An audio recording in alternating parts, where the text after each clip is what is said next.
What information is found in the stability booklet used on board ships? The stability booklet is a crucial document on board ships, providing essential information to ensure the vessel's safe operation. Here's information found in the stability booklet.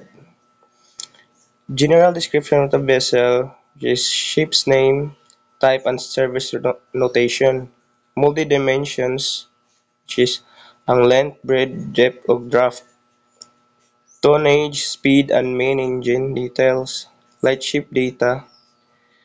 Flag port of registry international call sign and IMO number.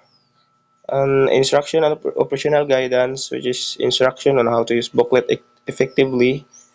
General precautions against capsizing, design criteria and operational limits, calculations method for various loading conditions, metric conversions tables, propeller immersion and visibility tables, plans and diagrams, general arrangement plan showing watertight compartments, closure vents, downfloading angles, and allowable deck loadings, capacity plan showing capacities, and centers of gravity for stowage spaces and tanks, a sketch indicating the position of drop or marks, hydro, hydrostatic and stability data, which is hydrostatic curves or tables, tank sounding tables showing capacities, course curves, maximum permissible, which is kg, heeling lever due to wind pressure, flooding angle curve and deck information angle curve, loading conditions and calculations.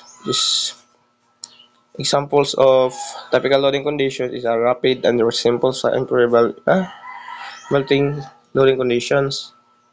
Summary tables for oil and water at departure and arrival. Emergency and other guidance, general precautions for preventing unintentional floodings, informations on cross-flooding, fittings survival. Why is the stability booklet is very important for seafarers? The stability booklet is paramount for seafarers because it directly impacts the safety of the vessels, its crew, cargo, and the marine environment. Ensuring ship safety, it provides the master and officers with the necessary data and instructions to maintain the ship's stability under various loading conditions. Operational guidelines, it offers clear guidelines for cargo loading, ballasting, and fuel freshwater management to ensure that the vessel remains within its approved stability limits throughout a voyage. Compliance with regulations. The booklet ensures the vessel complies with national and international stability regulations.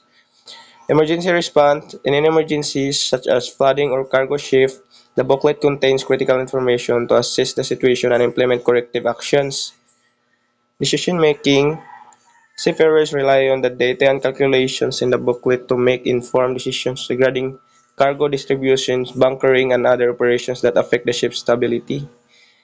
Training and competence, understanding and utilizing the stability booklet is a fundamental aspect of training for maritime professionals, ensuring they possess the competence required for safe ship operation. And lastly, preventing environmental pollution, maintaining a proper stability helps prevent accidents that could lead to oil spills or other forms of marine pollution.